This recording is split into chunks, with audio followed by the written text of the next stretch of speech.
అందరూ బాగున్నారా? ఇవాళ మటన్ ఫ్రై చేసి చూపిస్తాం. మధ్యాహ్నము భోజనాలుండి బయటకు వెళ్ళాను కదా, సో ఇప్పుడు మటన్ ఫ్రై చేస్తున్నాను. మటన్ ఫ్రై ఎలా చేయాలి అనేది ప్రాసెస్ మొత్తం చూపిస్తాను. ఇది నా స్టైల్ ఆఫ్ మటన్ ఫ్రై అనమాట. మా ఇంట్లో నేను ఎలా చేస్తాను అనేది. ముందుగా ఒక 3-4 విజిల్స్తో మటన్ని కొంచెం లైట్గా ఉప్పు పసుపు వేసి ఉడికించుకోవాలి. దీంట్లో అల్లం వెల్లుల్లిపాయ వేయొద్దు, గుర్తుపెట్టుకోండి. అలాగే చక్కగా ప్యాన్ హీట్ అయిన తర్వాత వేరుశనగ నూనె ఒక 2 గుంటగరిటెలు వేసుకున్నా. ఎందుకంటే నాకు ఇది 3/4 కేజీ మటన్ ఉంది కాబట్టి. మటన్లో ఆల్రెడీ ఫ్యాట్ ఉంటుంది కాబట్టి నేనైతే నెయ్యి వాడను. మీకు కనుక ఇష్టమైతే గీ రోస్ట్ కూడా చేసుకోవచ్చు. చక్కగా ఉడకపెట్టిన మటన్ని చక్కగా ఆయిల్లో వేసి ఒక 5 నిమిషాలు మూత పెట్టేసేసి మగ్గనివ్వండి. ఇది కొంచెం మగ్గిన తరువాత కొంచెం పెప్పర్ పౌడర్, ఒక చిన్న స్పూను పెప్పర్ పౌడర్, అలాగే పసుపు, అలాగే మీ రుచికి తగ్గట్టు ఉప్పు వేసుకోండి. ఆల్రెడీ మటన్ ఉడకపెట్టేటప్పుడు ఉప్పు వేస్తాం కాబట్టి ఉప్పు కొంచెం చూసుకొని వేసుకోండి. సరిపోకపోతే మరి కొంచెం అడ్జస్ట్ చేసుకోవచ్చు.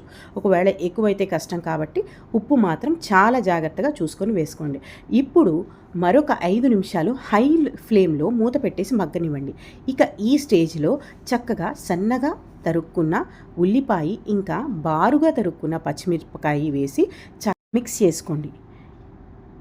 ఇదంతా బాగా మిక్స్ అయిన తర్వాత మీ రుచికి తగ్గట్టు చక్కగా కారం మన ఇంట్లో పట్టించిన కారం అయితే బాగుంటుంది. అలాగే మటన్ ఉడకపెట్టిన వాటర్ ఉంటాయి కదా, ఆ వాటర్ని కూడా నేను కొంచెం అంటే కొంచెం వేసుకొని మూత పెట్టి మగ్గనిచ్చానమాట ఒక 5 నిమిషాలు. ఇక ఫైనల్గా ఇప్పుడు అల్లం వెల్లుల్లిపాయ పేస్ట్ వేసాను. అదేంటి లాస్ట్లో వేసాను కదా, మగ్గుతుందా, ఆ ఫ్లేవర్ అంటే ఆ వాసన, అల్లం వెల్లుల్లిపాయ వాసన వస్తుందా అని అనుకుంటారేమో. ఏం కాదండి, చక్కగా బాగుంటుంది, మంచిగా మగ్గిపోద్ది. ఒక 5 నిమిషాలు మంచిగా మగ్గనివ్వండి. ఇక ఫైనల్గా కొత్తిమీర అలాగే గరం మసాలా వేసుకొని చక్కగా మూత పెట్టుకొని ఒక 5 నిమిషాల తర్వాత స్టవ్ ఆఫ్ చేసుకోండి. చూడండి ఎంత చక్కగా ఫ్రై అయిపోయిందో. ఇలా ఒక్కసారి ట్రై చేసి చూడండి.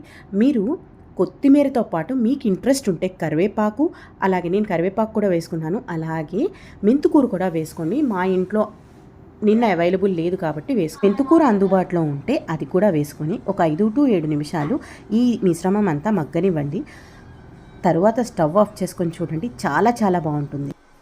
డెఫినెట్గా ట్రై చేయండి, మిమ్మల్ని అస్సలు డిసప్పాయింట్ చేయదు.